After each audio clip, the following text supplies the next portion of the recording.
Submarino dos Bilionários? Saiu até um documentário agora na Ah, é um Netflix, documentário, né, cara? Na E aí? Netflix. E O o documentário... Eu ainda não terminei de ver, eu comecei a ver. Então, teve o julgamento, né? E também agora a gente já sabe o documentário a respeito do que realmente aconteceu. Eu não terminei o documentário, não sei até que ponto que eles contam a história, né?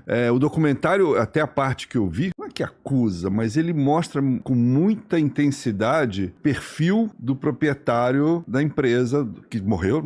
O nome dele agora? Como é que era o nome dele? O americano, que é o dono da empresa do que construiu o Titã, né? E ele morreu no acidente. E o documentário mostra muito o perfil dele, assim, uma pessoa um tanto autoritária, que não ouvia muito bem as opiniões da equipe, imputando boa parte da culpa do que aconteceu, da tragédia que aconteceu, ao perfil do dono do negócio. Não teria tomado as devidas precauções e cuidados com o equipamento. Foi falado sobre reutilização do material? Ele foi usado com frequência e aí aquilo gera, com certeza... Uma avaria, né? Gera, com certeza, microfissuras, né? Que eu acho que se nesse caso a manutenção não for muito severa, vai comprometendo a vida útil do equipamento, até que chega uma hora que ele colapsa. Mas o que eu fiquei impressionado nessa história do submergível até hoje é que, na minha opinião, não ia sobrar nada dele. Ia ficar...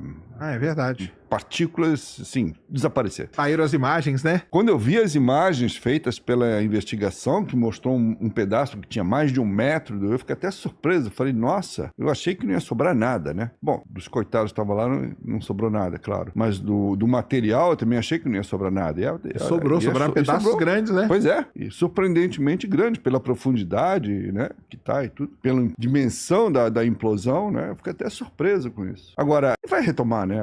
As viagens ao Titanic vão voltar. Elas pararam desde então? Tiveram uma diminuição absurda, aquela empresa não está mais operando, né? Mas elas vão voltar. Mas tem outras empresas também, né? Tem outras empresas, tem, né? Vai voltar. Mas aí elas usam aqueles submarinos mais de ferro e de não sei como eu acho que as outras empresas são mais zelosas quanto à questão da segurança, entendeu? Porque tudo isso começou com submarinos científicos, né? Não era feito para turista, para pagante, né? Era feito para pesquisador, para cientista mergulhar lá. Depois é que começaram as operações com turistas e aí é que vieram... Essa história toda, assim, do Titanic, o James Cameron fez um junto com os russos, né? Sim, o James Cameron desceu lá. Pra filmar junto e usou cena, né? Sim. E ele usou até uns dronezinhos, né? Submarino que saíram, iam dentro, foram dentro do Titanic. Sim. Mas aquele dele lá era de, sei lá o que, nem era de ferro, que era titânio, sei lá o que era. Eu não sei o material dele, não era titânio, não. Se bem que o Titã tinha partes em titânio. Ah, entendi. Mas a essência dele era fibra de carbono. Era fibra, né? Mas o do James Cameron não era fibra, né? Não. Tanto que a janelinha que ele olhava era pequenininha, minúscula, né? Minúscula, a escotilhazinha, né? O primeiro submergível que desceu, por exemplo, no ponto mais profundo, que é a Fossa das Marianas, que é, se não me engano, 11 mil metros, ele só tinha um visor que era do tamanho de uma moeda. Era isso aqui, ó. Na década de 1950, não tinha ainda tanta tecnologia, então eles foram extremamente zelosos e cautelosos, falaram que a única parte frágil, entre aspas, que a gente vai colocar nele vai ser um visor, mas é o tamanho de uma moeda, é isso aqui, né? Não era uma janela como tinha o Titã, né? Mas e a iluminação que eles usavam? No Trieste, que foi o primeiro que mergulhou, ele levava uns holofotes externos, mas pouca coisa. Era uma expedição científica, desceram 2 pessoas só. Foi a primeira vez que desceram na Fossa das Marianas, né? E desceram para comprovar de que era o ponto conhecido mais profundo do oceano. Uma história bem bacana essa aí. E depois, muitos anos depois, começou uma espécie de competição em busca de um lugar mais profundo do que a fossa. E recentemente, há uns 5, 6 anos atrás, tem um americano que é um milionário, mas é um cara consciente, e ele construiu um submergível bem seguro e desceu na Fossa das Marianas e conseguiu chegar numa profundidade que era coisa de 15 metros mais profunda do que a visita anterior. Então ele meio que comprovou de que ele que desceu no ponto mais profundo e não o anterior, uma diferença de 15 metros e 11 mil não é nada, né? Mas enfim. Mas é o recorde, né? Virou o recorde. Chama-se Victor Vescovo. O cara bem Vescovo. É o cara que já voou na Blue Origin. Exato. Eu ia falar isso. Ele é aventureiro, de um extremo ao outro, porque já subiu o Everest também. Esse que é o negócio dele. Ele já foi no ponto mais profundo e já foi pro espaço. Exatamente. É verdade que também soltaram algumas partes da caixa preta do Titã? Não sei. Eu não sei. Nem no processo. Talvez no julgamento. documentário eles mostre isso, mas eu ainda não vi. E se tivesse relatos das pessoas que estavam lá na caixa preta, talvez o julgamento poderia ter, tipo, alguma acurácia maior. Eu acho que não tem como. Inclusive, na época que andaram divulgando algumas supostas comunicações do submergível com a equipe, eu acho que aquilo não era verdade. Eu acho que as comunicações eram falsas. Eu acho que não existia esse... Depois de uma certa profundidade, acho que não tinha mais contato nenhum. É o fascínio do Titanic, né? Titanic é uma coisa... Eu me surpreendo até hoje com a quantidade de pessoas que se interessam pelo Titanic. É uma coisa impressionante. Não tem, né? Impressionante. Você sabe que outro dia eu fiquei sabendo que no Brasil existe uma associação dos pesquisadores do Titanic. Eu achei fabuloso isso, uma associação dos pesquisadores do Titanic. Eles se dedicam a pesquisar tudo que diga respeito ao Titanic. Bem interessante. Eu vi um vídeo no YouTube que o cara conta a história do verdadeiro Titanic. Aí tem um outro vídeo que é a história do Titanic brasileiro. Mas o Titanic já ganhou similares no mundo inteiro, né? Na Argentina tem o Titanic argentino, aqui também. Todo lugar que tem um... Mas é o que? É uma réplica, não? Não. Todo lugar que sofreu um naufrágio trágico é apelidado de Titanic daquele local, né? Daquele negócio, né? Mas a história do Titanic fascina mesmo, né? Porque era um navio o maior da época, né? Chegaram ao ponto de fazer simulações em cima do filme do James Cameron, que é uma história romanceada, né? O personagem, o Jack, o Leonardo DiCaprio, não existiu na vida real, foi um personagem criado pro filme, e eu não sei se vocês lembram, mas uma das cenas mais impactantes é que ele tá com a Kate boiando no mar, estão e a tábua, né? Uma porta, na verdade, né? E ela tá em cima e ele tá dentro d'água, e ele deixou ela ficar em cima e ele acaba morrendo por isso, de hipotermia, né? E aí levantaram-se todas as teorias de que se era possível ele ter sobrevivido se ele subisse na prancha. Eu já vi o Twitter discutir muito isso. Isso já deu várias discussões. Aí chegou ao ponto que a equipe fez uma simulação disso. A própria equipe do Cameron fez uma simulação do que teria acontecido se ele tivesse subido na prancha também. É fabuloso, né? Porque estão fazendo avaliações científicas de algo que é fictício. De algo ficção, exatamente. Mas uma coisa que sempre levantam é, assim, o que causou o naufrágio dele, tudo bem, né? Que ele bateu no iceberg, papapá. Sim. Mas eles têm a ideia de como que ele afundou, né? Sim, porque ele partiu. No começo pensava que era de um jeito, aí quando o James Cameron mergulhou, que ele viu, né, que não podia ser, né? Que ele cai, depois ele quebra e depois vai, né? Separam lá embaixo as partes, inclusive. Mas aí agora, acho que há pouco tempo saiu uma outra ainda reconstituição, né? Que eu acho que as partes estão separadas, então ele deve ter quebrado em algum momento. Nesse momento está em curso um projeto, não vamos chamar de exploração, porque não é bem exploração, mas um projeto que envolve o governo da Colômbia de retirar alguns objetos do naufrágio de um galeão, que é considerado, até esse momento, o tesouro, digamos assim, mais rico de todos os tempos, submerso, de um galeão que foi encontrado na costa da Colômbia, o San José, e o governo da Colômbia, essa é uma pendenga que envolve o governo da Colômbia, o governo da Espanha, o governo dos Estados Unidos, envolve países, porque é muita coisa que tem lá e muita coisa valiosa, estamos falando de ouro, esmeralda, e o governo da Colômbia tem um projeto que ele quer retirar algumas coisas de lá e criar um museu em Cartagena para mostrar o contexto da história daquele naufrágio. E aí entra a polêmica, não pode tirar nada, mas está a 600 metros de profundidade, então ninguém vai conseguir visitar aquilo nunca, porque só um robô que chega naquela profundidade. Mas existe uma forte tendência do governo da Colômbia de colocar em prática isso, porque o naufrágio está nas águas do país deles, embora o barco não fosse deles, fosse espanhol, atacado por ingleses, e quem descobriu foi uma empresa americana. Então você vê o tamanho da encrenca, envolve 4 países aí, essa pendenga, tá? Vai acabar chegando no tribunal de Haia para arbitrar o que vai ser feito. Mas tem essa discussão, porque você já tem imagens, que já fizeram imagens do fundo, e é impressionante. Tá falando de um naufrágio de quase 400 anos atrás. Tá lá, você vê moeda ainda na areia, né? E eles têm um projeto de tirar e criar um museu, mas... O que você acha, Sérgio? Vale a pena tirar? Cara, eu acho que tirar algumas partes assim... Eu também sou favorável.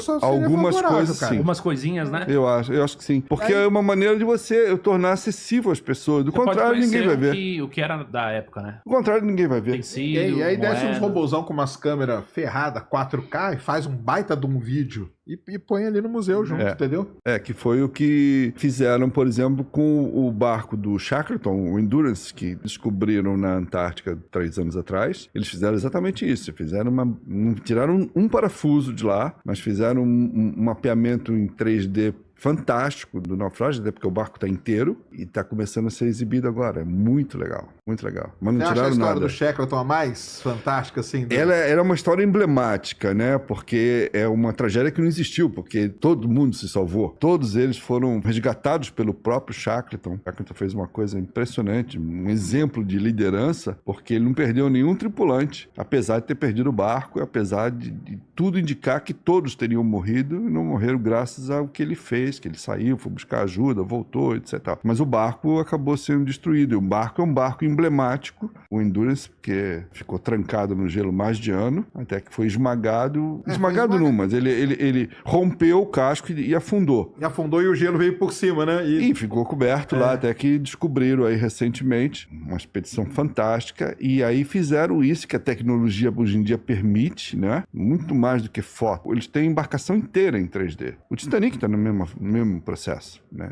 De você ter a sensação de estar vendo o Titanic na sua frente, com essas imagens em altíssima definição. A arqueologia subaquática é uma coisa fantástica. Sensacional. Tem noção de quanto custa uma viagem num submergível até o Titanic? Não, exatamente não sei, mas caro. Com certeza caro, porque é um veículo desse... O Titã, que era o maior de todos, levava 5 pessoas. Quanto tempo demora mesmo pra chegar lá? 3 horas, eu acho, de descida.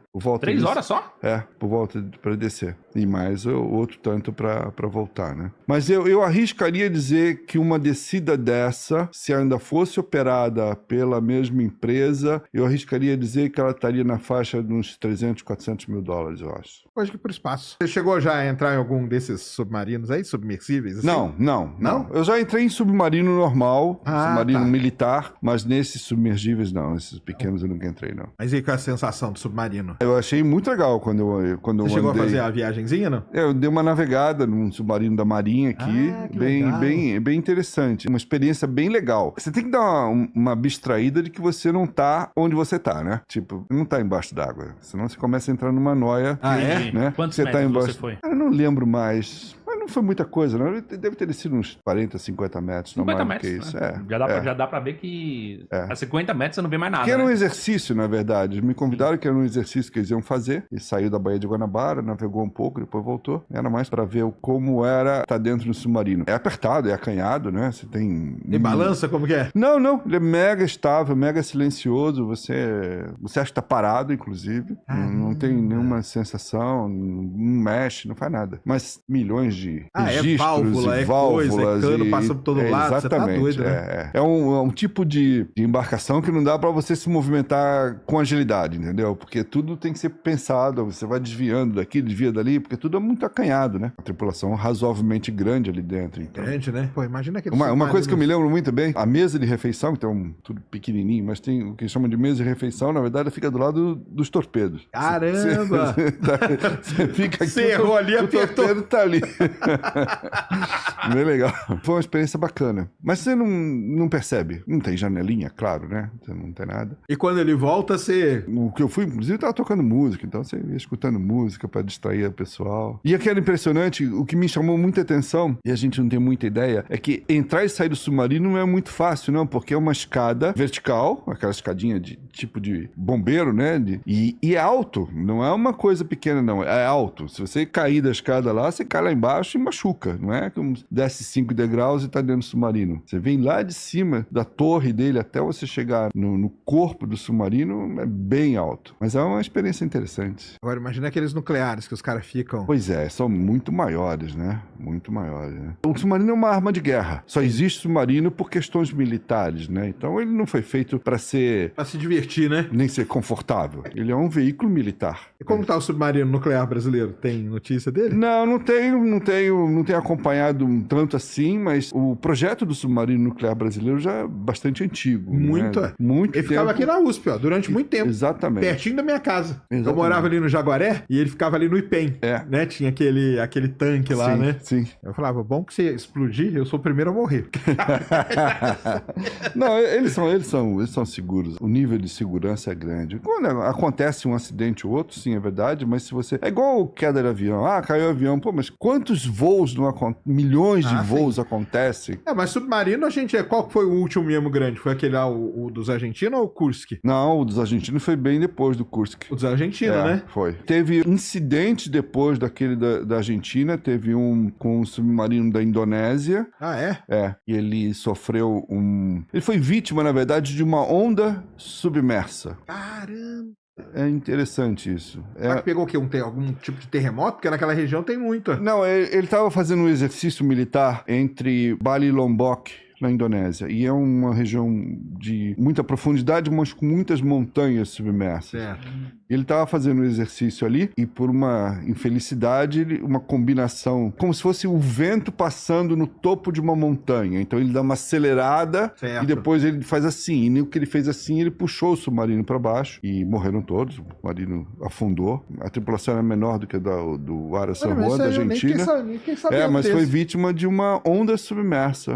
Uma onda submersa seria aquela que deu origem ao tsunami uma vez? Não, ela não tem a ver com tsunami. Ela é um fenômeno que existe com alguma frequência, não muita, mas com alguma frequência. E quando ela passa, é um fluxo d'água muito intenso. Né? Quando a corrente pega uma montanha, ela dá uma acelerada e depois ela meio que suga. Aí deve criar um vórtice aqui. Exatamente. E o que tá ali vem puxando, né? Exatamente. E aí o submarino foi sugado e ele passou do limite dele de... Mas que ele implodiu? Ele implodiu. Caramba! Ele passou do limite dele de pressurização. Depois mas é raríssimo, né? Raríssimo, né? Raríssimo. Uma tragédia, na verdade. Não foi uma falha, foi uma tragédia. No caso do submarino argentino, não. Ali você tem evidências de que a manutenção não era perfeita. Ali houve negligência, né? Que resultou na tragédia. No caso da Indonésia, não. Mas o da Argentina chegou a implodir também ou não? Sim. Chegou também? Sim. Eu pensei que ele não tinha implodido, não. Ele implodiu. Sério? Ele implodiu. Foi quando esse da Argentina? Tem uns... Quase 10 anos, eu acho, o Ara San Juan. E o Kursk também implodiu, ou não? O Kursk, ele afundou. Ele afundou, né? Ele afundou, e ali era uma questão política, né? Foi em 2000, se não me engano. Foi uma coisa assim. E era uma questão política porque os russos não queriam pedir ajuda, que eles não queriam demonstrar uma fraqueza e não queriam muito menos expor o submarino dele aos outros países, porque era um submarino meio top naquela época. Eles mantiveram a tragédia em segredo enquanto deu, e mesmo quando o mundo ficou sabendo que o pessoal estava lá embaixo, 40 e poucos pessoas, me parece, ainda assim eles continuaram mentindo, dizendo que não, que estavam fazendo, que iam tirar todo mundo, já não tiraram ninguém. Caramba. Foi ali, mas ali é uma questão política, né? Muito época da Guerra Fria ainda, final de Guerra Fria, então bem complicado. Uma tragédia, né? Porque é uma sensação aflitiva de você saber que tem pessoas que estão lá embaixo e que uma hora o ar vai acabar. Morrer por asfixia, né? Falta de oxigênio. Asfixia. Eu acho que a implosão, como no caso, por exemplo, do Titã, eu acho que a implosão talvez seja menos sofrida, né? Não, mas eles falam que os caras sabiam o que ia acontecer, né? Tem essa dúvida, né? Não sei. Eu sei que eles assinam um termo para a empresa se proteger, mas eu acho que mesmo que o passageiro lá, digamos assim, tenha consciência de que existe algum risco, o fascínio da viagem em si é maior do que a prudência, entendeu? Então, ver o Titanic valia o risco. E que foi apresentado o risco para eles, a gente nunca vai saber, né? Mas é o Titanic. O Titanic é um fenômeno. Tem algumas coisas que eu não faço, cara. Isso aí eu não faço. Viajar de balão eu não faço. Andar em balão eu não faço, nem ferrando. Balão é perigoso mesmo. Balão é uma das coisas mais perigosas do universo. Pra mim é o tal do balão, cara. Explique, por quê? Cara, porque eu acho que o balão chega toda vez que vai ter pouso de balão, balão dá algum problema. O balão, ele fica meio descontrolado, porque assim, na verdade, você não tem controle nenhum do balão, né? E o balão vai pra cima de uma linha de transmissão, vai pra cima de um negócio, você tá doido, cara. Balão, mas eu não... Mas nem se me pagarem muito dinheiro eu indo no balão, cara. Balão. E é considerado um passeio extremamente romântico, inclusive, então, né? Você tá louco, cara. Pacho, cara. O treinador, ele sofreu um acidente seríssimo de balão, ele ficou um ano, acho, chegou a ficar com um negócio na perna e tudo, porque na hora do pouso. Na hora do pouso pegou uma corrente de, é esses negócios, né? Você não tá, e vem uma corrente, levou aquela gaiola lá, virou, e aí aquele negócio sai rolando, cara. Como que você segura o negócio daquele? É muito... Esses submersíveis aí também, cara, nem se for pra descer 10 metrinhos, assim, eu tô fora. Eu acho que as pessoas subestimam a experiência que ela vai ter. Porque nesse acidente que teve lá em Santa Catarina, algumas pessoas, elas não pularam quando elas podiam pular pra se salvar, porque elas tinham medo de altura. Assim, você tem medo de altura, o que você tá fazendo no balão? Estranho, Só que né? a pessoa, ela, vai um balão, eu vou subir, vai ser legal, a mesma coisa que o avião, entendeu? Eu vou olhar de lá de porque cima, as pessoas bonitinhas. a impressão das pessoas, eu imagino que deve ser o seguinte, é uma coisa lenta, né? Não é não tô a 300 km por hora, é um voo tranquilo, devagar. Pra mim é a volta. A subida até que tá tranquilo, mas a volta pra mim de balão, pega uma corrente dessas aí, igual lá o submarino, que do nada pega uma... Pode acontecer. Você tem vontade de conhecer o Titanic? Então, eu gostaria de ver. Mas pelo que ele representa, entendeu? Entendi. Eu gostaria de ver, sim. Eu acho que eu iria. Se eu tivesse a oportunidade, eu acho que eu iria. A qual naufrágio que você mais gostaria de ver, assim? O Titanic seria tipo top 1, não? O Titanic é o mais famoso de todos. É o mais famoso, né?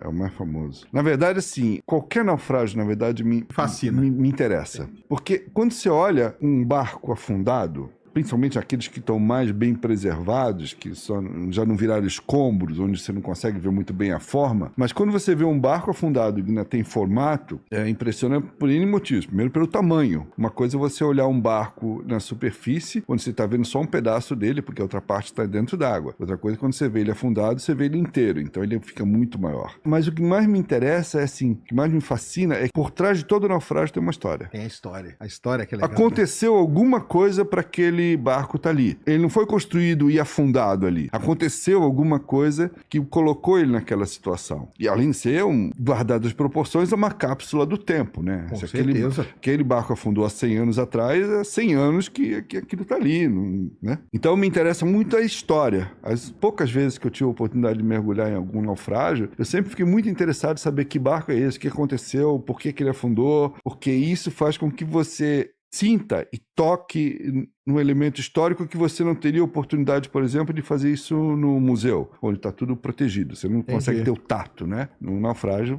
se você for uma pessoa consciente, que não for saquear, destruir nada, você toca no negócio, né? Então, isso sempre me fascinou muito. O que aconteceu que levou àquela situação? Qual o mais legal que você já viu, assim? Que você já teve?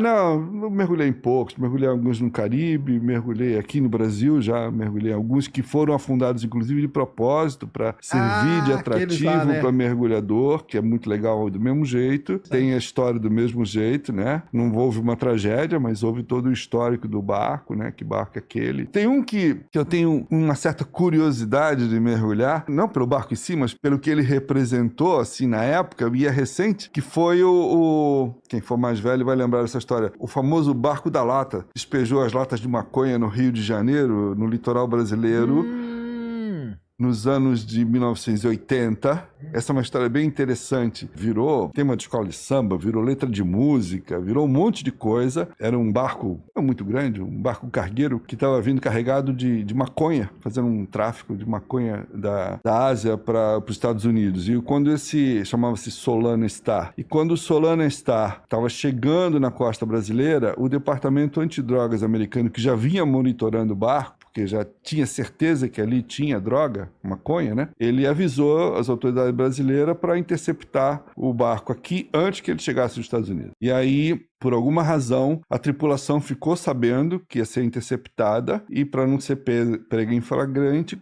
livrou da carga. Só que eram 15 mil latas de maconha. 15 mil latas. Imagina a lata, tipo uma lata de leite em pó assim. 15 mil latas cheias de maconha. Então eles começaram a jogar a maconha no mar e jogaram todas as latas no mar. Caramba! E não foram pegos pela Marinha, inclusive depois que eles fizeram isso, eles foram para o Porto do Rio de Janeiro, pediram autorização para parar no porto, alegaram que o barco estava com problema, pararam no porto, e quando pararam no porto, eram 7 tripulantes, 6 foram embora do Brasil rapidinho de avião, só ficou um. E essas 15 mil latas de maconha que foram jogadas no mar, mais ou menos na altura assim de Cabo Frio, mais ou menos onde estavam, essas latas saíram à deriva. E essas latas, dias depois, começaram a chegar nas praias de São Paulo, principalmente, e do Rio, sobretudo. Caramba! E aí começou a chegar as latas de maconha na praia. Imagina o que foi isso. Teve que interditar. Não, foi uma coisa inédita, porque a polícia não dava conta de prender a quantidade de pessoas que entravam no mar Pra pegar as latas. Surfistas saíam com a prancha cheia de lata de maconha. E daí veio a expressão, que depois ficou bastante popular, que é da lata. Da lata era coisa boa, porque a maconha que estava naquele barco era da excepcional qualidade. Na época que a maconha... E deu pra usar? Na época, maconha? Na época que a maconha brasileira era uma porcaria, de repente começou a chegar uma maconha muitíssimo melhor, de graça, e na praia. E aí virou o verão da lata. O auge foi no verão, se não me engano, 87, se não me engano. Virou o verão da lata e assim, sobrava maconha em todo canto. O Rio de Janeiro teve festas homéricas, assim, regadas a maconha da lata. Maconha da lata. Então quer dizer que a maconha ficou boa ainda ali. Teve nessa época estava tendo uma regata, uma competição de barcos à vela que ia de Ilhabela para Santos. Uma regata tradicional, famosa, não sei o quê. Metade dos barcos não terminaram a regata, porque a hora que eles viram que tinha lata de maconha, eles esqueceram a regata e foram pegar as latas. Porque cada lata daquela depois passou a valer muito, porque a maconha era boa. Era muito boa. Era muito boa.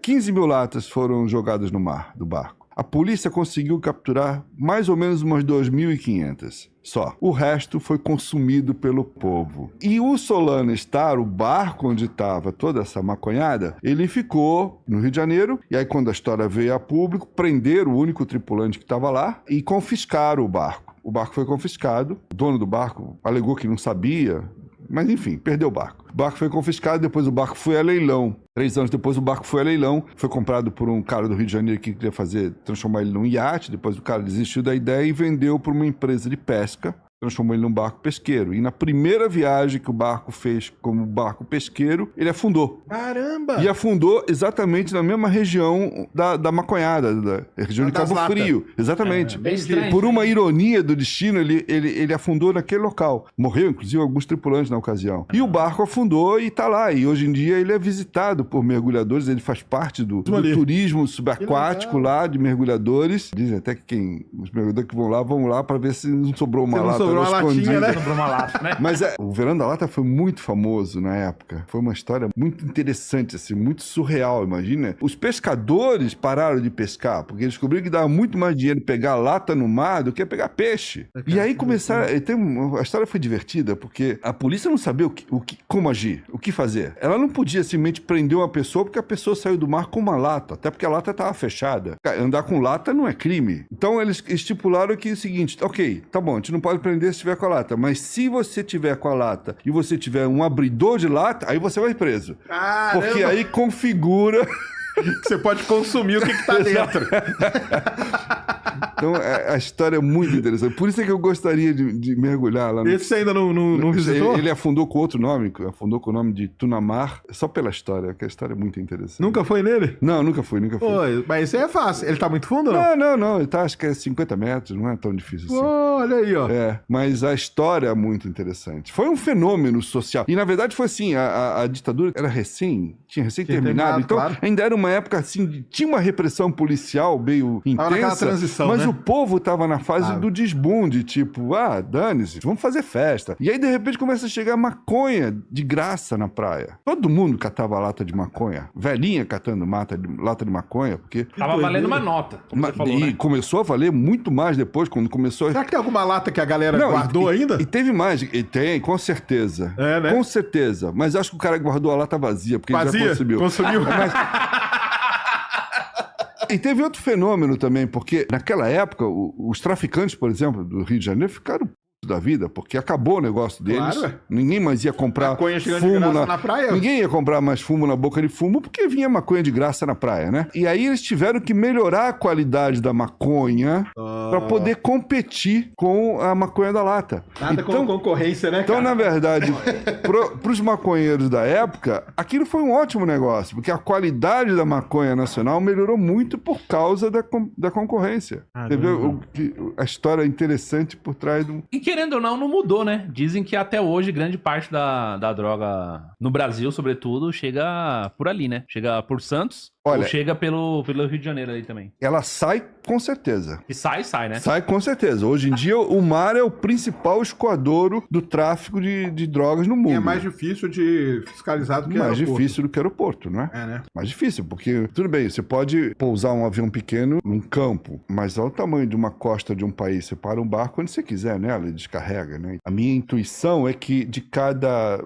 um caso onde é feita a apreensão de droga sendo contrabandeada pelo mar, outras 9 passam. Eu acho que quando falam, pegamos tantas toneladas no barco tal, significa que passaram mais 9 com tantas toneladas também e não aconteceu nada. Porque é difícil monitorar. Auto-efetivo? Por exemplo, Porto de Santos, hoje em dia, é um escoadouro de cocaína, né? Para a Europa. É muito sério. E o pessoal usa os próprios navios como se fossem mulas, né? Às vezes a tripulação não está nem sabendo que está levando droga lá. Ela esconde, né? Esconde embaixo do casco, esconde em container. Então é muito sério. Na época do barco da lata, a brincadeira ainda era maconha, né? Hoje em dia é mais sério, né? E os traficantes, eles têm, né?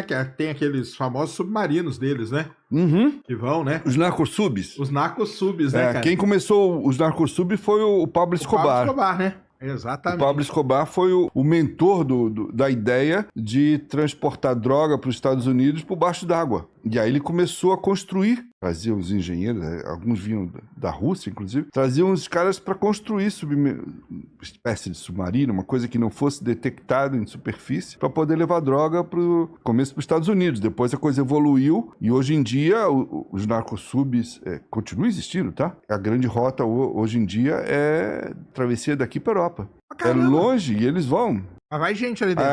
No norte do Brasil, Belém, Amazonas, vira e mexe, descobrem um submarino lá sendo feito, ou então descobrem na Europa um afundado, ou apreendem um. Os departamentos antidroga têm alguma suspeita, alguma denúncia, às vezes eles conseguem apreender um, mas é uma coisa bizarra, porque se um submarino já é algo um pouco claustrofóbico, imagina um submarino feito para levar droga, onde o que menos importa ali é o ser humano que está ali dentro, importa é a droga. Vai uma pessoa só. Não, eles vão 2 ou 3. Caramba, então é Só que o grandinho, espaço é minúsculo, assim. Eles passam 3, 4 semanas fazendo uma travessia dessa, uma área onde eles mal conseguem deitar, porque tudo é droga, né? E aqui o Brasil é um dos grandes portões de exportação dessa droga para a Europa. A droga vem até um ponto específico aqui do Brasil. Embarca nos narcosub. Embarca no narcosub e o narcosub atravessa. E aí vai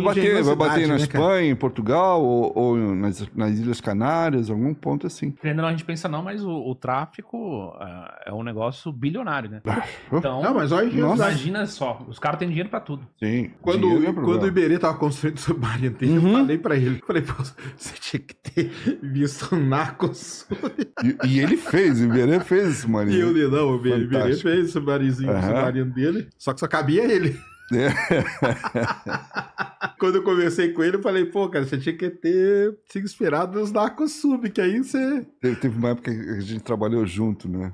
Durante um período de tempo, eu e o Iberê. Antes dele criar sim, que ele era jornalista, exatamente, né? trabalhava na redação com a gente. Isso. Que eu fiquei sabendo que ele tinha feito um submarino e falei, caramba, não acredito, ele fez um submarino. Ele fez e ainda usou. Hoje o submarino dele é cortado, é legal pra caramba. Ele faz essas palestras e ele leva o submarino. Ele fez um corte assim. Ah, tá, pra mostrar. Aí dá pra você ver toda a estrutura do submarino, o que ele fez e tudo. É um negócio legal. Fazer você não tem vontade, não. Não tenho nem capacidade pra isso. É muito trabalho, né? Não tenho nem capacidade. Num dos meus livros eu conto uma história de um desses primeiros narcosubs que foram apreendidos na Espanha. Foi documentado na época, então eles tinham contratado um capitão, que era um espanhol, que contratou 2 ajudantes que equatorianos, se não me engano, para fazer uma travessia de um carregamento daqui para a Europa. E eles fizeram isso, mas quando ele estava chegando lá, ele ia recebendo seguidos comunicados mudando o ponto de desova da droga, em função da fiscalização, até que chegou uma hora que ele entrou lá numa baía e estava na iminência deles serem capturados e eles 3 saíram do submarino e afundaram o submarino lá com a droga dentro. Foram até lá e não conseguiram desembarcar. Foi considerado uma vitória, porque depois eles foram presos, inclusive. Só que quando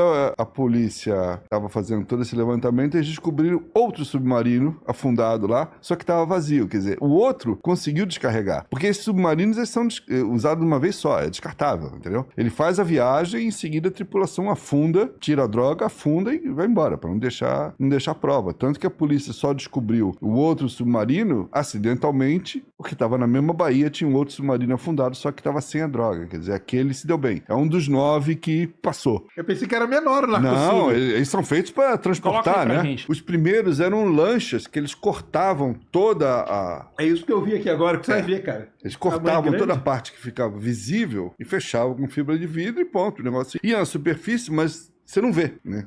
Sim, porque aí ele vai ali, meio que vai escondido pelas dunas e tal, né? Não vê. E aí ele não... O tráfico de drogas é muito... Mas ele chega aí debaixo da água mesmo. Não, na verdade, Sérgio, ele vai o tempo todo no limite da superfície. Entendi. Ele vai... É tipo aquelas balsonas que fica... Ele só não tem casario, ele só não é visível, entendeu? Ok, agora. Porque ali ele tá protegido, o radar não pega, entendeu? Então... E como o mar é sempre mexido, tem onda pra cá, pra lá, e é tudo escuro. Cara, não tem espaço para levar comida, inclusive, né? Porque tudo é feito pra droga. Dizem, inclusive, que no começo, quando começaram os narcosubs, os traficantes, com medo de serem roubados pelos próprios tripulantes, que eles fechavam os caras lá dentro, trancavam os caras com cadeado, e só era aberto quando chegasse do outro lado. Entendi. Caramba! Os caras ficavam presos dentro do submarino, sem poder sair. Entendi. Porque era garantia de que eles iam entregar a droga lá. Ia entregar. Fechava a chave aqui e a outra chave tava com o cara lá. Então só quando o submarino chegasse lá é que eles abriam os caras saírem lá de dentro. E senão eles tinham medo que a tripulação que tava lá dentro roubasse. Desviasse a rota. Desviasse a rota. Imagina, cara. 4? Tem que estar precisando muito de grana, né? Pra fazer um negócio. Mas deve ser uma grana pra você atravessar. Deve ser uma grana muito mas grande. São bem pagos, né? Imagina ficar 4 semanas preso num negócio desse, cara. Deixa eu ver. Com mais 2, 3 pessoas lá dentro. Os traficantes são muito criativos pra... Cara, é criatividade demais, né? Teve um caso que não faz tanto tempo assim, que capturaram tartarugas que estavam levando droga. Amarravam um pacote de cocaína nas tartarugas, que eles sabiam a rota que a tartaruga ia fazer. A parte que fica visível é muito pequena, tá vendo? O motor diesel, né? Fumaça. Então precisa ter um escapamento pra fora. Senão aí morre todo mundo lá dentro. Mas olha, eu vou te falar uma coisa. É comprovado que alguns desses narcosubs são construídos no Brasil. Sério? Sim. Estaleiros escondidos na Amazônia. Pô, a gente não faz submarino pra gente, mas faz narcosub. O que é isso, né? Mas quem faz isso é um engenheiro? Duvido que algum engenheiro vai assinar um projeto desse e botar um nome, mas... Não, quem começou, sim. Quando o Pablo Escobar bolou isso, ele trouxe gente pra desenvolver como seria um veículo que embaixo d'água que levasse droga. Mas vamos supor assim, o profissional que se forma... Não, eu acredito que vira e mexe a polícia consegue, tá? Escondido lá em algum ponto da floresta amazônica, acha um estaleiro, assim, né? Como acham, por exemplo, o negócio de garimpeiro, acham um estaleiro lá e tem lá, alguém estava construindo um submarino. Então, eles são feitos aqui. Interessante. Porque, pensa bem, o Brasil tem uma costa muito grande e você sair ali do norte do Brasil para uma travessia para a Europa não é tão distante quanto sair daqui, por exemplo, de São Paulo. Sim, se você sair aqui distância pequena, né? Do Rio Grande do Norte, por exemplo, né? Tanto que o avião, né? O avião que a gente pega, a gente sobe faz até o Rio Grande voo, do Norte e atravessa um pedaço. Que é a menor área de oceano que ele vai atravessar. A menor área do oceano, né? Então, assim, são feitos com frequência. Nesse momento tem alguém fazendo. Tem alguém fazendo, né? E carrega quantos quilos aí? Depende do tamanho dele. Não, mais. Pode levar mais de 1 tonelada fácil.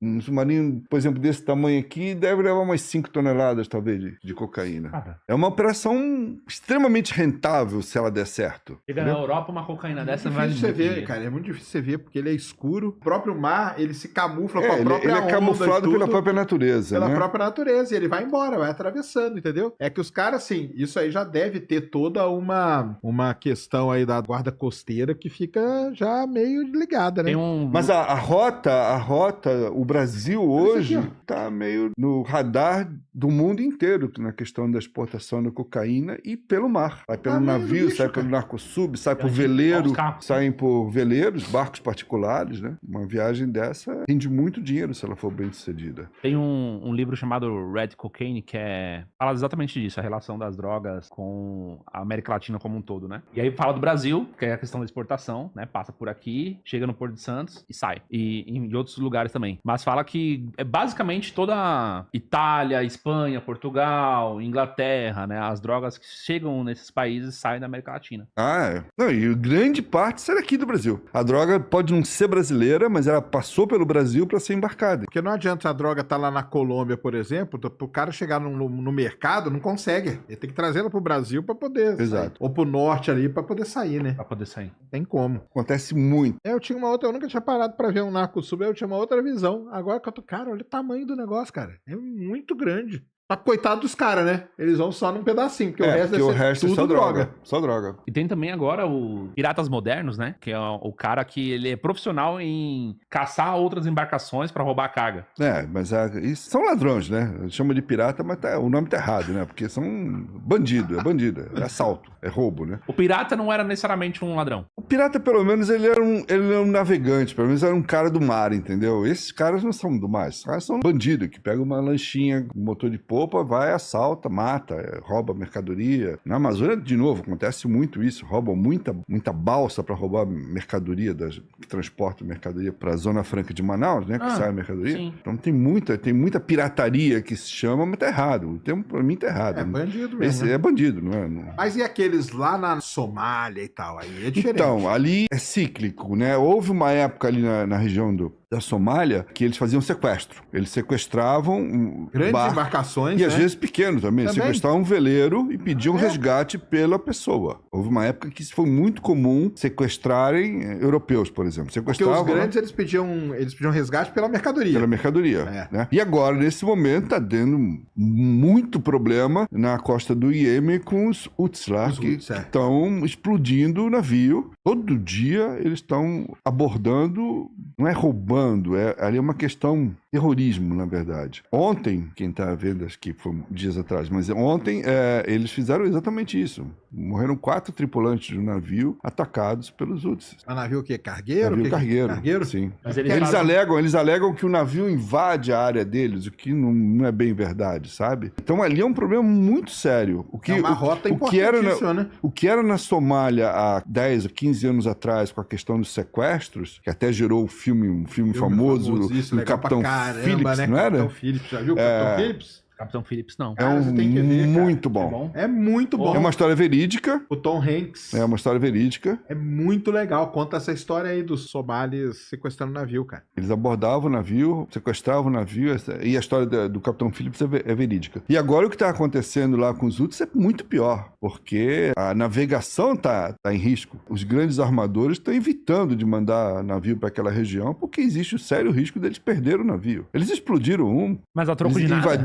Eles invadiram o navio, a tripulação fugiu, eles invadiram o navio e explodiram o navio. A troco é o seguinte, eles alegam, cara, que o navio, por exemplo, o navio vem navegando em água internacional. Eles alegam que o cara invadiu o território do Iêmen. E tem questão política, porque eles têm o apoio do Irã, então eles alegam que aquele navio está, de alguma forma, ajudando Israel, abastecendo Israel, então, sabe? É um emaranhado, é uma confusão aquilo. Há tempos atrás, antes de começar essas crises recentes agora, eles tinham sequestrado um navio petroleiro carregado de petróleo. E eles ficaram com o navio sob a guarda deles, mantendo o petróleo lá dentro. Só que sem manutenção nenhuma, o navio começou a se deteriorar, começou a ter vazamento, começou a ter problemas sérios. E aí eles começaram a usar o navio como se fosse uma ferramenta de barganha, de falar, nós vamos explodir esse navio aqui. E seria uma catástrofe ambiental assim absurda, porque o navio era um super petroleiro, lotado de petróleo, e eles falaram, nós vamos explodir o navio, vamos afundar o navio aqui. E aí houve uma encrenca danada que envolveu inclusive a ONU. Por fim, eles conseguiram negociar com os rebeldes que, ok, vocês vão continuar com o petróleo, mas nós vamos trocar o navio. Eles mandaram um outro petroleiro para lá, vazio, que bombeou todo o petróleo daquele que estava, o navio que já estava comprometido, para o novo navio, para pelo menos que não houvesse vazamento do petróleo. O navio está lá até hoje. Tá lá até hoje. Tá, carregado de petróleo. É uma bomba. Assim, é a bomba que eles têm o fósforo para acender o pavio, entendeu? É uma região muito conflituosa e essa questão que está acontecendo agora lá é muito séria. É muito séria, porque...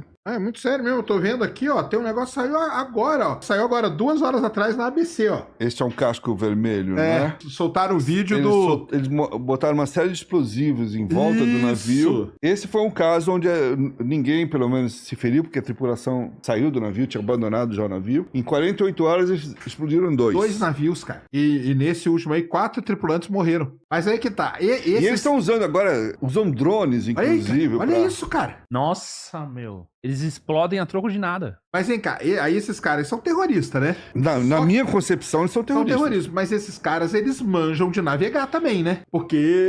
É a mesma coisa, são aí. É a mesma coisa lá do filme do Capitão Phillips. Por mais que aqueles caras fossem bandidos, os caras eram valentes, porque não é fácil você abordar um navio no meio do oceano. Não é? E não é nada fácil você subir num navio no meio do oceano, cara. O navio afundou depois da explosão e tudo. Ó. Isso está acontecendo agora, então. E é todo dia acontece. Vamos supor que tá lá. chegando material de higiene, comida, tá chegando... Nesse caso aí, o que eles alegam é exatamente isso, que esse navio, tomaram esse navio porque ele estava ajudando Israel. Questões ligadas ao conflito. E aí o Irã, que apoia eles, estaria por trás disso, e aí é uma questão muito complexa. Todo aquele pedaço ali do Mar Vermelho é muito um pedaço super importante, né? Muito. Logo que estourou a guerra ali... Canal de Suez é ali. Então, e o pessoal falou que ia fechar o Estreito de Hormuz, né? Exatamente. Que é onde se fechar, 20% do petróleo. Estrangula a navegação. Porque aí você obriga o navio que sai da Europa para a Ásia, por exemplo, ele vem pelo Suez, entra no Mar Vermelho, passa no Estreito e tá lá. Se não tiver essa passagem, ele tem que contornar todo o Atlântico, descer a África, fazer o que os antigos portugueses faziam. Né? Exato, claro. As antigas navegações faziam isso. Aí. Vai ter que voltar em 1400. É a mesma coisa que você fechar o canal do Panamá e obrigar toda a embarcação a dar a volta na América do Sul. Fora que na hora que passar embaixo na América do Sul, metade vai ficar, né? Então... Igual quando passar ali pela África também, metade fica, né? Olha o navio afundando. Afunda rapidinho, doideira, cara. Ué, mas também é tanto explosivo que eles colocam no navio, cara. O naufrágio sempre acontece assim, ele começa lento, começa devagarinho, parece uma tragédia em câmera lenta, vai descendo bem devagarinho, mas ele vai aumentando a velocidade do afundamento na medida em que a água vai entrando. No final é muito rápido, ele desce muito rápido. E pra combater isso? E é muito mais delicado. Tem que chamar os Estados Unidos com a Marinha, então. É o que eu falei, quando eles negociaram o navio carregado de petróleo, quem negociou foi a ONU, negociando com os terroristas. Falaram, peraí, vocês podem ficar com o petróleo, mas deixa a gente trocar o navio. É muito mais complexo do que sentar 2 caras para conversar. Então, o Estreito de Hormuz ali é um negócio que estrangula tudo, né? Estrangula tudo. Se eles fecham o estreito, acaba. É igual fechar o canal de Suez, por exemplo. E lembra quando entalou o navio no canal de Suez? Lembra quando o navio entalou, é verdade. A confusão que deu? Porque não passava ninguém? Doido, cara. E nessa guerra aí, a gente vê muito falar da Força Aérea e tal. E como que é a parte da Marinha Não, o que eu tava falando também é que os Houthis estão usando drones para atacar os navios drones também, né? Drones militares. Bombardear o navio, para atacar. Para tirar a tripulação de lá, eles atacam o navio, para os caras fugirem. Como que é a Marinha aí nesses conflitos todos? Ela tem um papel fundamental, né? Porque boa parte daqueles mísseis lá são lançados de navios, né? Sim, mas a questão é a seguinte, uma situação dessa, que tá no mar do Iêmen, em tese, uma marinha de um outro país não poderia entrar ali, porque tá no mar deles. Agora, é um conflito entre nações, né? É claro que nesse caso aí envolve Estados Unidos, obviamente, envolve outros países, mas não é tão simples assim de botar porta-aviões lá para controlar o tráfego dos navios. Não é tão simples assim. Tudo isso é... Mais um porta-aviões ali em água. Você tem nesse momento conflitos nessa região, você tem um conflito político muito sério entre a China e as Filipinas, por exemplo, no chamado Mar da China, uma pendência pendenga que já está se arrastando há anos e que está ficando cada vez mais tensa. O motivo parece tolo, mas existe uma disputa por algumas ilhas ali no Mar da China, que na verdade não são nem ilhas, são arrecifes, assim. E uma pendenga que envolve a China, que diz que é dona daquilo, envolve o Vietnã, que diz que é dono, envolve as Filipinas, que diz que é dono. Todo mundo diz que é dono daquilo lá. Digamos,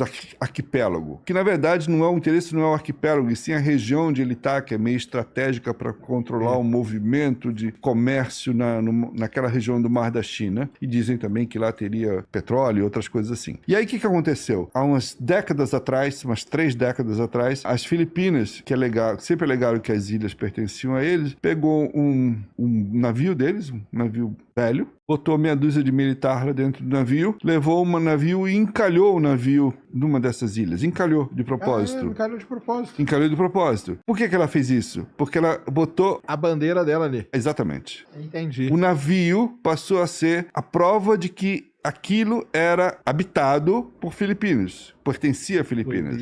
E aí, o navio está lá até hoje, tá? Ele continua sendo cada vez mais podre, mas ele não corre risco de afundar, porque está encalhado, ele vai desmantelando, mas de tempos em tempos, o governo das Filipinas troca a tripulação, que fica permanentemente, ela tem mantém gente... sempre ocupado. Permanentemente tem militar dentro do navio. Do militar, cara. Imagina ser militar na Filipinas. Eles trocam de turnos em turnos. E aí, o que começou a acontecer? A China começou a atacar os barcos que iam fazer o suprimento da tripulação que fica no navio, porque eles precisam levar comida para os caras, água para os caras. Aí a China começou a sufocar a tripulação militar que está no navio, atacando o barco de suprimento. E ataque mesmo, com canhão de água, com intimidação, ameaçando trombar. Que doideira. E isso está acontecendo há muito tempo naquela região e envolve discussão entre governos, 3 governos no caso, e os Estados Unidos tentando meter o dedo lá também, porque isso é uma rota crucial para o escoamento da produção chinesa, por exemplo. Eles querem dominar. E na verdade, tudo isso está sendo causado por um velho navio que está lá encalhado com 6 caras dentro dele, só que tem uma bandeira das Filipinas. Então eles dizem assim, não, isso aqui é território da Filipina. No caso do espaço também é assim, né? Quem chegar primeiro que é o dono, né? Mas no caso no caso do espaço, sim, cara. Existe um acordo, né? O Acordo Internacional do Espaço. Como funciona isso, Sérgio? Cara, então, hoje tá muito meio em dúvida, né? O lance é o seguinte, a gente não pode usar o espaço nem pra coisa militar e nem pra exploração. O espaço só pode ser usado de forma pacífica. Mas uma empresa privada pode mandar um satélite. Isso aí ela pode. O quê? Ela pode mandar um satélite, mas aquele satélite ali, ele não tá sendo usado pra, como eu vou dizer assim... Não tem fim militar. Então, mas o espaço ele é militarizado, né? Esse que é o negócio. Sim. Porque mandam os tal de satélites secretos, que ninguém sabe o que é. Então, mas a gente sabe que no fundo é coisa militar. Que chamam de balão meteorológico, que não é balão meteorológico.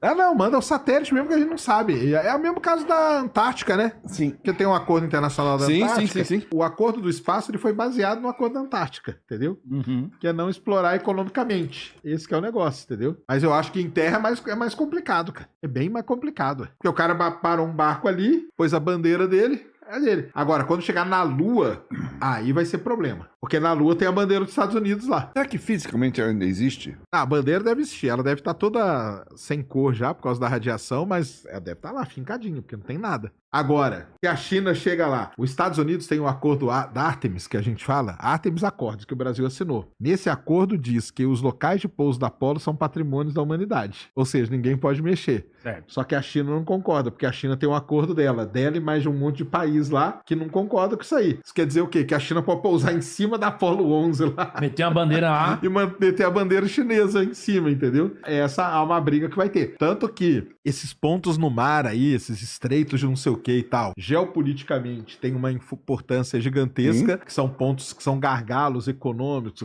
onde passa petróleo. Onde escoa a produção, onde né? escoa a produção e tudo. Só que o que o pessoal estuda hoje é a astropolítica, que é quem dominar o espaço que vai estar dominando o planeta, na verdade, entendeu? Porque do espaço você tem uma visão, você tem a visão de tudo, você impede, você vigia e tal. Qual que é o ponto? Esse gargalo no espaço é a órbita baixa da Terra. Porque para eu ir para a Lua, eu tenho que passar pela órbita baixa da Terra. Então quem dominar a órbita baixa da Terra vai estar dominando o planeta, entendeu? Essa que é a grande confusão que tem. Agora, o que vai ser? Tá sendo discutido, cara. E tem uma relação interessante disso tudo com a Amazônia, porque na Amazônia tem uma discussão parecida, de que a Amazônia, na verdade, é um patrimônio da humanidade, então ela nem do Brasil ela é. A gente tá no nosso território, mas mas o que tem lá dentro da A Amazônia riqueza que tem lá, é mas a até aí, riqueza. Exatamente. Mas é a riqueza que tem.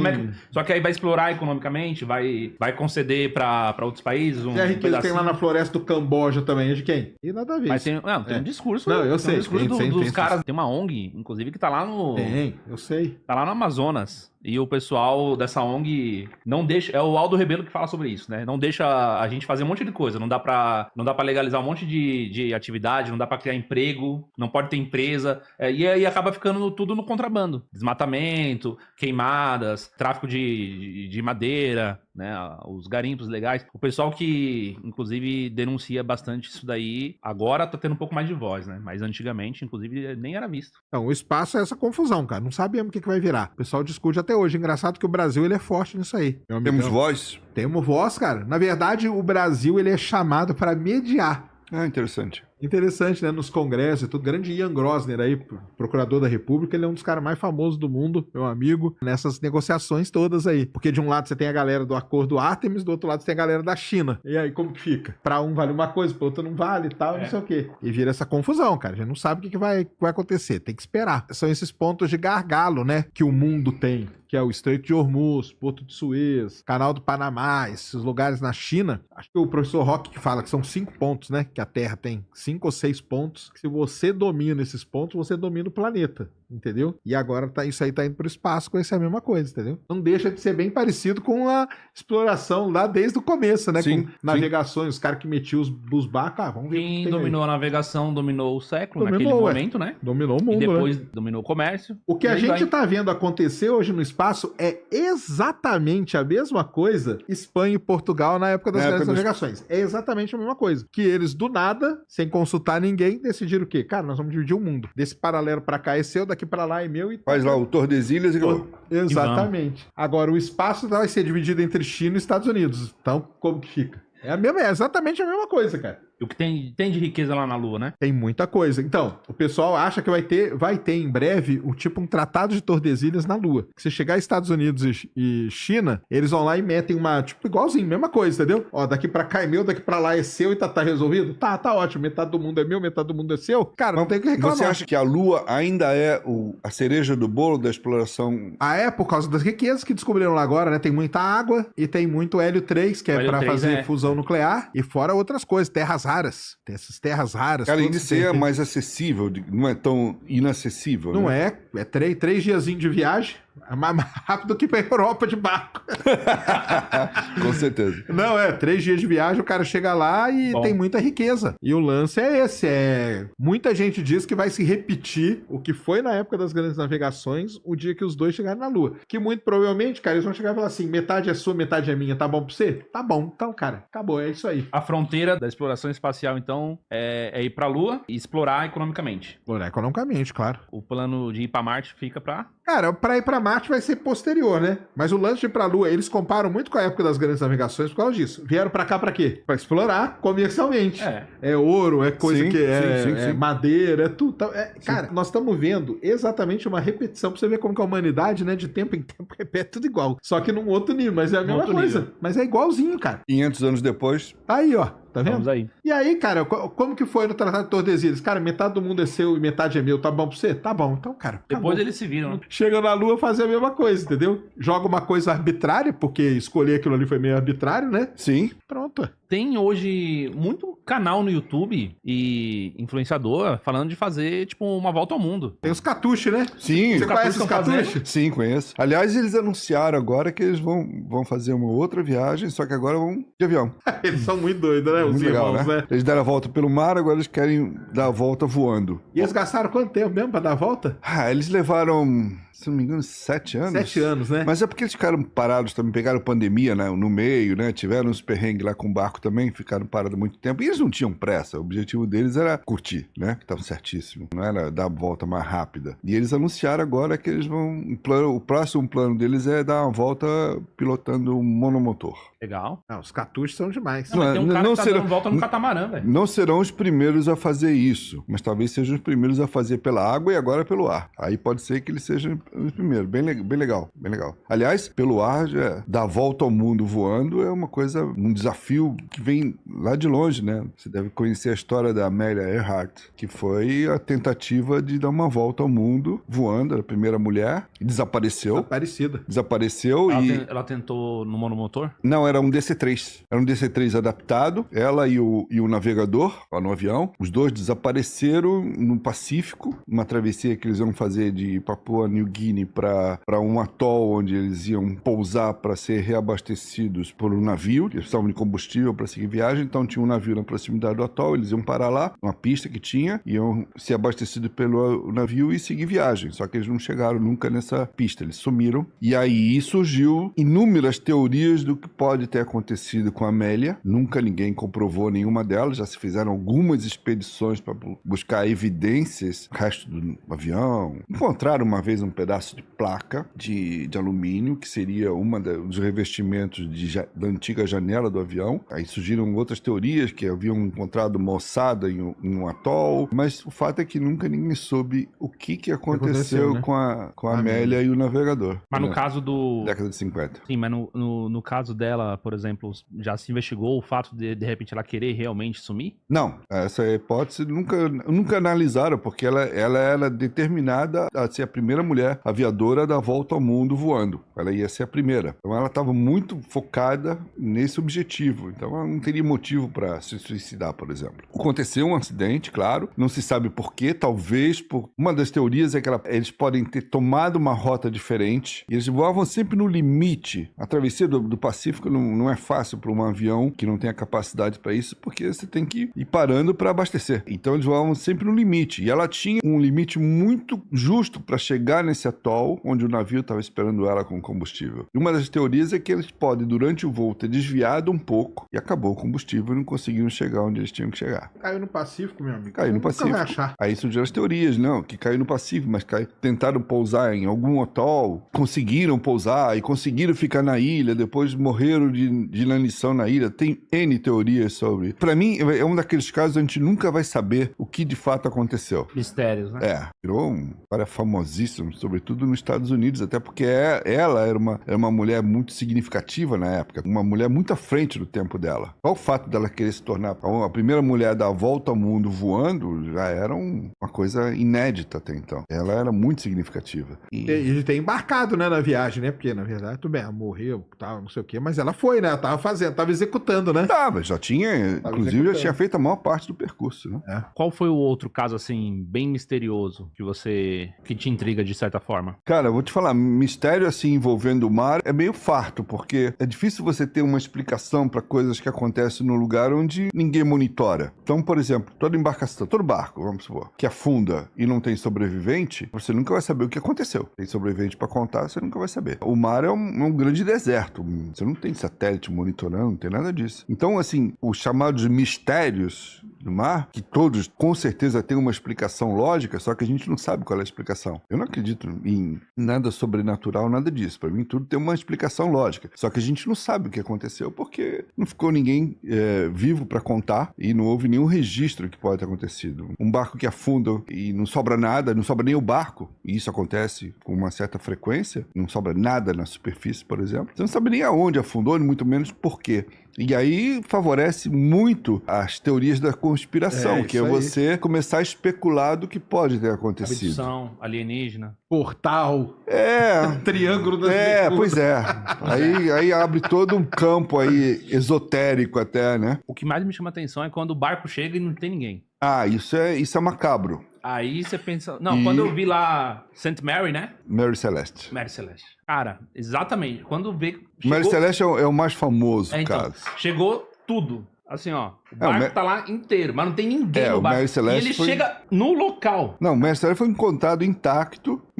Não tinha nada de errado com ele. Não tinha ninguém a bordo. E nunca conseguiram descobrir tem explicação o que aconteceu. Tem N Quais são teorias. as hipóteses mais...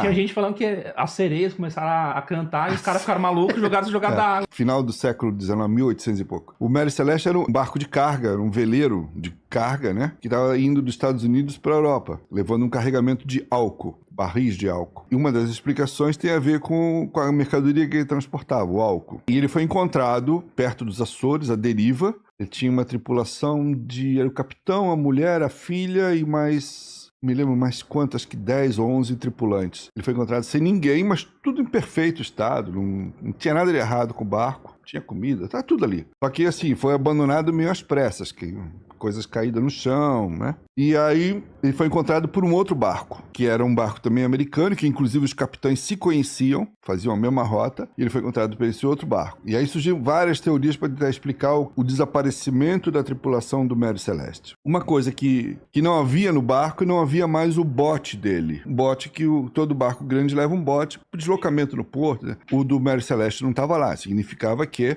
aqueles caras fugiram no barco. Fugiram no bote. Tá bom, mas por que fugiriam, né? Por que você ia fugir de um barco que tá bom no meio do mar, um barco a remo? Como? Uma das teorias é que poderia ter havido uma autocombustão em algum barril de álcool, poderia ter virado e gerado um início de incêndio que levou o pessoal a ficar em pânico, porque o barco ia explodir, abandonar o barco e por alguma razão o fogo se extinguiu. Por alguma razão o fogo poderia ter sido apagado. E aí já tinha ido embora. A outra explicação é que eles teriam feito isso, teriam abandonado o barco, mas teriam continuado, passado para o bote de apoio, mas ficado presos ao barco principal por um cabo. Mas em algum momento esse cabo teria partido e eles foram sendo levados embora. Outra explicação é que eles poderiam ter sido atacados. Mas por que iam ser atacados se a carga estava lá? Não fazia sentido. A explicação mais surpreendente, a hipótese mais surpreendente, é que a própria tripulação do outro barco que encontrou eles teria sido a causadora de tudo isso. Porque naquela época vigorava um negócio que era o direito de você pleitear quando você encontrava uma embarcação à deriva. Então, quando você achava um barco à deriva, você poderia pleitear, que seria pleitear hoje na seguradora, você podia pleitear uma parte do valor daquela embarcação. Porque eu achei. Porque eu achei. Entendi. Então eu vou devolver para o proprietário, mas eu tenho direito a receber uma parte. Faz sentido. E esse capitão que achou o Mary Celeste, ele rebocou o Mary Celeste até um porto e pleiteou o direito que ele tinha de receber o prêmio. E aí, na ocasião, gerou uma discussão muito grande. Foi dado um prêmio para ele, mas um prêmio simbólico, não o valor que era dado na época,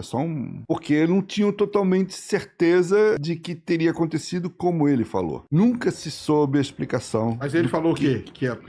Ele falou exatamente o que a história mais registra, que ele encontrou o barco à deriva, mas na ocasião foi questionado se eles não teriam causado a morte de toda a tripulação, teriam se encontrado no caminho, matado todo mundo, pega o barco, entrega o barco lá e fala, eu achei, dá a minha parte. Esse é um caso clássico, assim. Mas é uma história verídica, tá? Nada aí disso é romanceada. As hipóteses, sim, essas são frutos da imaginação, né? O que pode ter acontecido. Nunca ele vai saber. O mar é a resposta. Perigoso, não tem como saber. Não vai ter como saber jamais. Houve outros casos, assim, de barcos que apareceram à deriva sem ninguém. O próprio Estados Unidos tem outro caso também, envolve uma história muito parecida com do Mary Celeste. O barco encontrado sem ninguém é muito intrigante. Porque havia alguém ali. E cadê essa pessoa? O que aconteceu com essa pessoa? Por que ela sumiu? Quando chega o barco e não tem ninguém, e o barco tá intacto. É o barco fantasma. Barco fantasma. E ainda acontece, né? Claro. Mas tem algum outro assim que você... Aqui no Brasil já chegou Sim, recentemente aqui, 4, 5 anos atrás, aconteceu um caso assim. No litoral do Rio Grande do Norte. Os pescadores estavam lá pescando e acharam um veleiro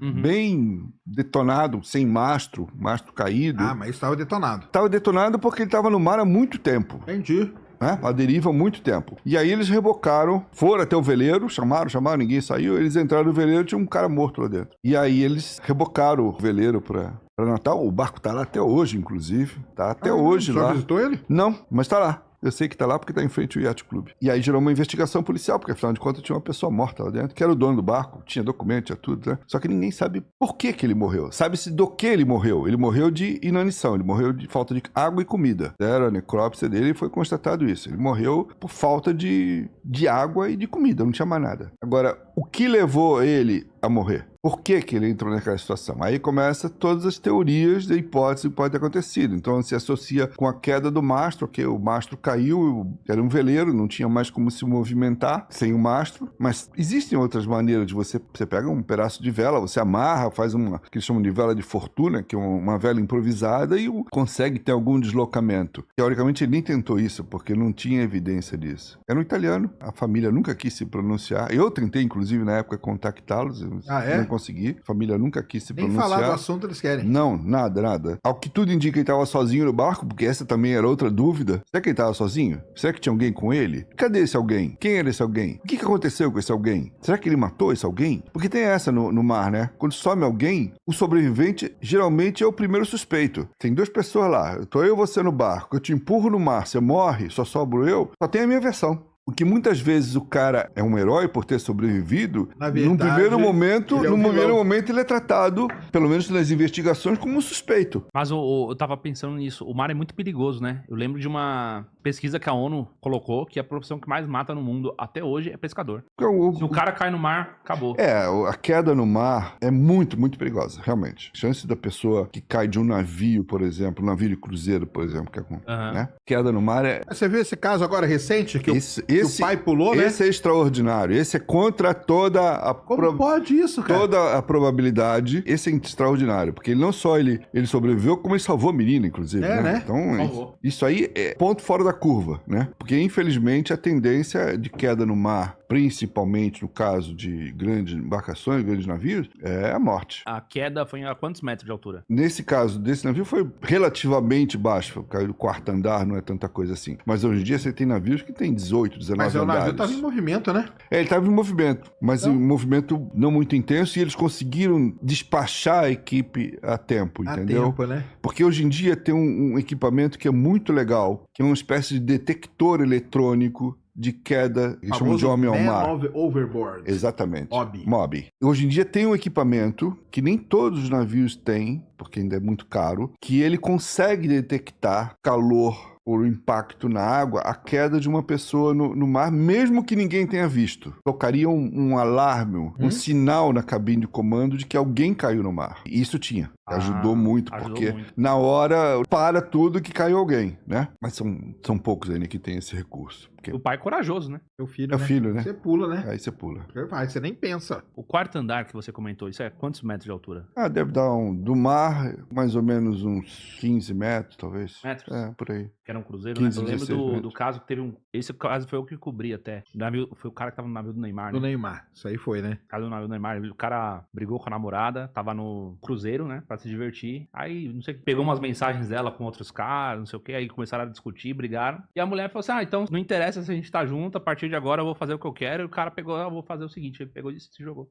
Pro suicida, essa é uma... Você tá maluco, cara, morrer no mar. Eu já caí no mar. Eu já caí de plataforma e tal, mas eu fui resgatado rapidinho também, porque tinha todos esses sistemas aí, então rapidamente os caras me resgataram. Cara, mas você, assim, já é um negócio desesperador. É que na hora tá acontecendo tanta coisa na sua cabeça que você nem... E dependendo da altura que você cai, a própria queda é fatal. Já é quase fatal, O impacto na água... Eu sou surdo de um ouvido por causa do impacto na água. O impacto na água, dependendo da altura, é como bater no asfalto. Então a pessoa apaga, a pessoa perde a consciência e morre afogada. Eu tive num cruzeiro onde, infelizmente, aconteceu um negócio desse. Só que o navio tava parado no porto. Tá parado? O cara se jogou?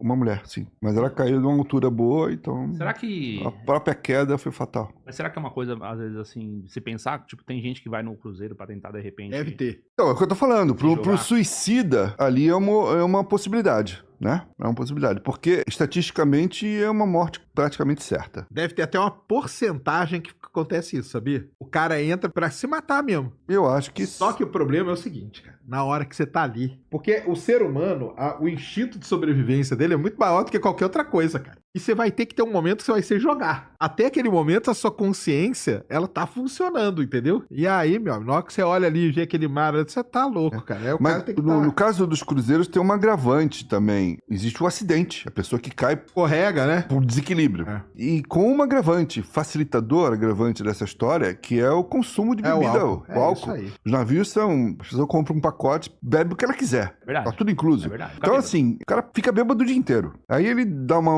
loucura e resolve subir no parapeito pra ver melhor e desequilibra e cai. Tá fingindo que tá no Titanic, né? Assim, quando alguém vê, é menos pior, porque alguém dá o alerta. E quando ninguém vê? E quando só descobre que a pessoa sumiu no dia seguinte? Que já aconteceu várias vezes. Teve um caso famoso, 20 anos atrás, que aconteceu exatamente isso. Um cruzeiro desses americanos lá no Caribe, o cara bebaço caiu do navio. Não morreu, caiu. O navio, de noite, o navio foi embora e ele ficou lá. Só descobriram que faltava um passageiro no dia seguinte, quando o companheiro dele de cabine falou, pô, o cara não apareceu aqui, não sei o que, daí uma geral, não acharam o cara. 2 dias depois o cara apareceu. Ele foi resgatado por outro navio. É um caso raríssimo, ele chama Tim Sears, né? Tem até na internet. Ele ficou 3 dias à deriva no mar e foi resgatado por outro navio, sobreviveu. Mas isso é exceção total. Gastou a sorte aí. Não, aí imagina esse cara contando essa história. Não, você tem que entender que eu tava no cruzeiro, eu bebi, tava na festa lá, caí no mar. Cara, o pior é que dependendo se ele bebeu muito, ele nem lembra. Não, e tem gente também que não tem muita noção. Eu já vi gente no passado, hoje em dia não mais, porque é mais severo. Mas já vi gente no passado sentar no parapeito do navio pra fazer foto. Aquilo é um perigo, Deus me livre. Se a pessoa cair no mar, você não enxerga mais a pessoa. Não, você não vê mais. Não, e se o navio estiver em movimento, mesmo que seja, seja devagar, o devagar dele você não acompanha. Não acompanha. E o mar, ele te joga também, ele te joga pra longe. Quando eu tava lá em Salvador, que a gente foi lá naquele passeio da lancha, um dos caras lá, a gente já sabia que ele não ia aguentar nadar, velho. Porque o cara... Forma física do cara é de coxinha, não ajudava. Né? Aí a gente falou, mano, cuidado. Aí, não, eu vou. Aí o cara inventou de nadar da onde o catamarã parou, né? A lancha parou aqui e tinha uma ilha. Aí ele inventou de nadar. Só que aí ele foi, e pra ir, a onda ajudou. A maré ajudou. A maré ajudou, as correntes e tal. Na hora de voltar, o cara não conseguia voltar, velho.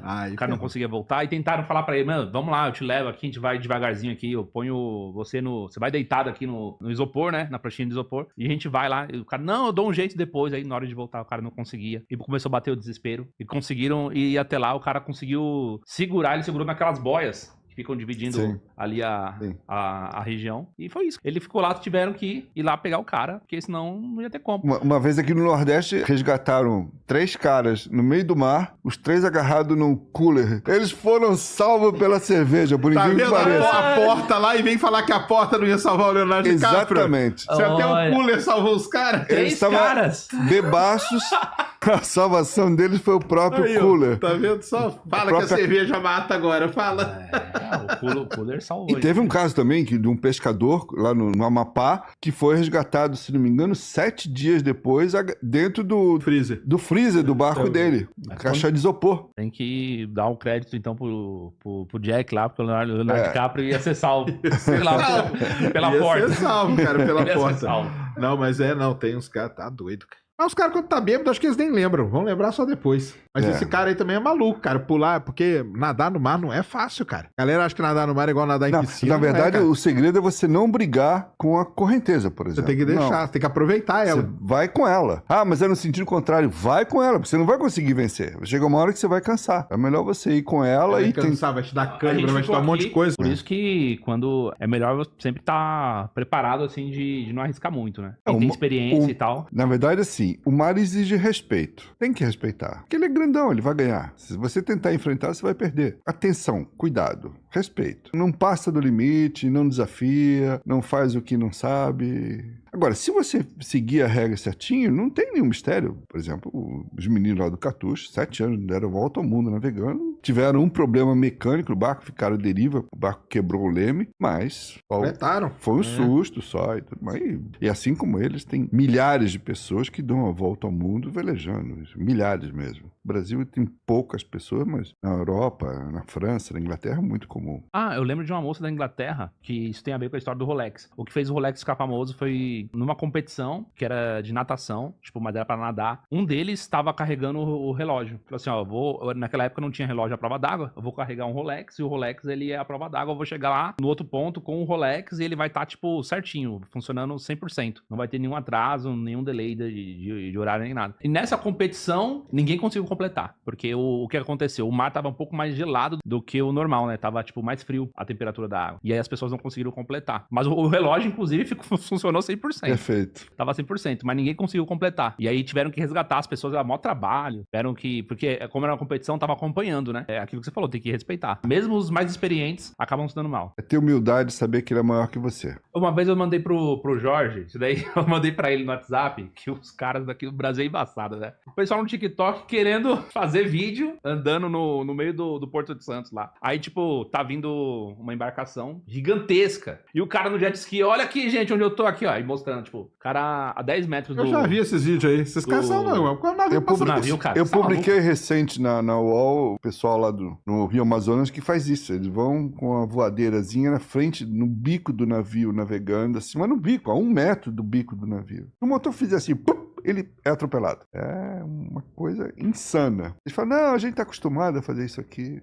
É o dia que vai ser engolido, cara. É um risco absurdo. E o cara, ele não sabe, mas a velocidade que aquele negócio tá, não tem freio, velho. Ah, não para. O navio, o navio em movimento não para. Leva quilômetros para um navio parar. Um navio fazendo uma travessia oceânica leva quilômetros para ele parar. Por isso que se alguém cair do navio, morre. Porque o navio não consegue parar. Não tem freio. A inércia dele vai. Quanto maior ele for, mais tempo ele vai demorar para parar. Uma velocidade média. Eu sei que é por nós, né?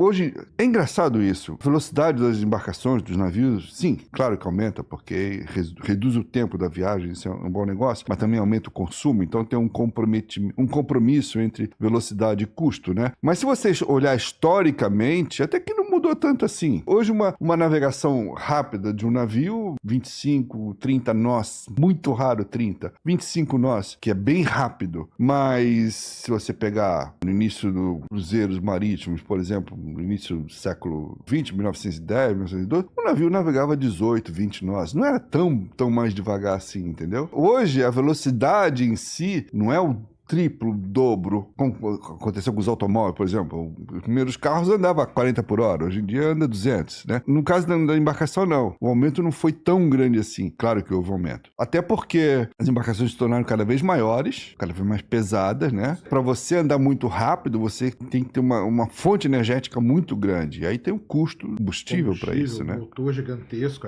Mas é rápido, cara, mas é rápido. Tem uma conta que fala que se você estiver no alto mar e o navio surgir no horizonte, ele vai levar 7 minutos para chegar onde você tá. Lá no horizonte. Não é muita coisa, não. Rapidinho. É por isso que quem faz travessias em solitário, sozinho no barco, a primeira coisa que ele tem que dominar é a arte de dormir muito em poucas vezes. Planos muito curtos. Pra ele toda hora acordar, ir lá fora e ver se tá tudo bem. Entendeu? As coisas muito, muito rápido, né? Muito rápido. Ele dorme minutos, acorda, vai lá, olha, dorme mais minutos, olha, acorda. Isso é uma doideira isso aí. Depois acostuma. Mas se um navio chega, vamos colocar aí, a 25 nós, essas embarcações que os caras saem pra filmar, pra fazer vídeo, pra internet, que... Não, são bem mais rápidas, porque são lanchas pequenas, né? Então, a quanto que chega? Depende de onde ele tá e depende do barco que ele tá. Mas um navio 25 nós navega nessa velocidade em alto mar, numa região costeira, exatamente, muito mais devagar. Quando ele entra no canal ali, já... Muito mais devagar. Senão, questão de segurança, né? Não para. Eu lembro que eu perguntei pro marinheiro lá, e ele falou pra mim que ele tava a 8 nós. 8 nós são 15 km por hora. Parece pouco, né? Mas na água não é tão pouco assim, não. E 25 nós é bem rápido na água. Você vê um navio navegando a 25 nós, parece que tá a 100. Muito rápido. Por isso que se a pessoa cair, o navio vai, não tem jeito, ela fica. Essa época aí do ano lá nos Estados Unidos é assim, cara, chove pra caramba, começa a temporada de furacões, né, então já tem furacão, já passou, só que ele não entrou no Golfo do México, já seguiu ali pela Carolina do Norte, né, que a gente fala, né, quando eles viram ali, e começa a época aí complicadíssima, né, se você for voando, por exemplo, você vai sofrer umas turbulênciazinhas ali na cabeça, entendeu? Se você for de navio, o mar também não fica fácil, não. Essa é a época que o pessoal olha bem pra janela de tempo antes de sair para ver se dá para atravessar, né? Quem pode fica com o barco guardado na ilha lá no Caribe, esperando passar a temporada. A intensidade deles está se tornando cada vez mais forte, né? Isso é verdade. Eu ia perguntar sobre isso. Não a frequência, a intensidade, sim. A intensidade está aumentando? Não sei se é Não um é que a intensidade- fenômeno cíclico, mas me parece que não, porque a coisa tem ficado meio feia às vezes. É que tá tendo, o que acontece é que tá tendo os furacões, tá tendo mais furacão de categoria 4 e 5, que são Do aqueles que mais antes. fortes do que antes. É verdade. É isso que tá acontecendo, entendeu? Então as temporadas, elas estão ficando com furacões mais fortes. O furacão, Preparado. ele se forma no mar. É o tufão, tornado que é na terra. É isso mesmo? Tufão e furacão é a mesma coisa. Ah, tá. Só que tufão é lá no Oriente Médio. Ah, no Japão, né? Naquele Isso. lugar o pessoal chama de tufão. Isso. Furacão é no Atlântico. Tem essa divisão. E furacão é aquele negócio, né? O furacão, ele se alimenta da água quente. O vapor de água quente alimenta o furacão. Quando o furacão encosta na terra, não tem mais água quente, aí ele morre. E tornado é o contrário. O tornado, ele se alimenta pelo ar seco, então é na terra. Quando ele encosta na água, ele morre. Essas são as duas, a diferença deles. Qual que é pior? Aí, cara, daí você vai ser uma briga aí. Nenhum dos dois é bom. O negócio do tornado é que ele é uma força concentrada. O furacão, a área dele de destruição ou de atuação é muito maior do que a de um tornado. Tá tendo também, pra quem não sabe, essa época é a época de tornado. Lá nos Estados Unidos tem um lugar chamado Tornado Alley, que é como se fosse a Alameda dos tornados. Kansas, Arkansas e tal. Aquele que voa a vaca, né? Aquele que voa vaca, voa telha, bem igualzinho o filme. E é a época que tem os Tornado Chasers, que é uma profissão. É O os pessoal que fica na estrada caçadores de- caçando. Caçadores de tornado, cara. Pra quê? Pra filmar, às vezes, pra interceptar, o sonho dos caras é interceptar o tornado. Então, pra quem já viu aqueles filmes Twister e tal, é bem aquilo mesmo, é aquele carro, o carro ele todo diferentão, o carro tem uns ganchos, o cara vê o tornado, ele tenta posicionar o carro, tipo dar uma ancorada no carro, Sim, no asfalto, ancora o carro, exatamente. e aí fica ali esperando, e o tornado passa por ele. Então, quanto melhor interceptar o tornado, melhor. Mas tornado é uma destruição, cara, gigantesca, só que ela é local, né? E furacão causa uma destruição grande também, só que ele é uma área muito maior. Então, são os fenômenos aí. Mas o que tá ficando interessante é que agora com os drones, né? Eu vi outro dia uma filmagem dentro de um furacão com drone que é impressionante, que é coisa que a gente até então não tinha. A gente não tinha acesso, assim, ao olho do furacão lá no meio, né? E hoje em dia, com o drone, é possível fazer isso com segurança, sem ninguém tá correndo risco de vida. E aí você vê o tamanho da encrenca que fica ali. O mar levanta umas montanhas de água que Ave Não, Maria. tá doido. As imagens que a gente tem hoje, aquele NOAA, né, que é o Serviço Americano Sim. de Atmosfera e Oceano, eles decolam de avião e eles vão dentro. E não é só drone. Você já viu o barquinho drone? Você já viu aquilo lá que é demais? Mas os caras voam até o olho do furacão? Eles voam. Aquela é a profissão deles. Eles voam no olho do furacão. É, o olho em si parece que não é tão Não, perigoso, mas mas atravessar... eles atravessam. E com o avião é a hélice. Tem que ser a hélice o avião. Por quê, Porque sério? avião a jato não dá.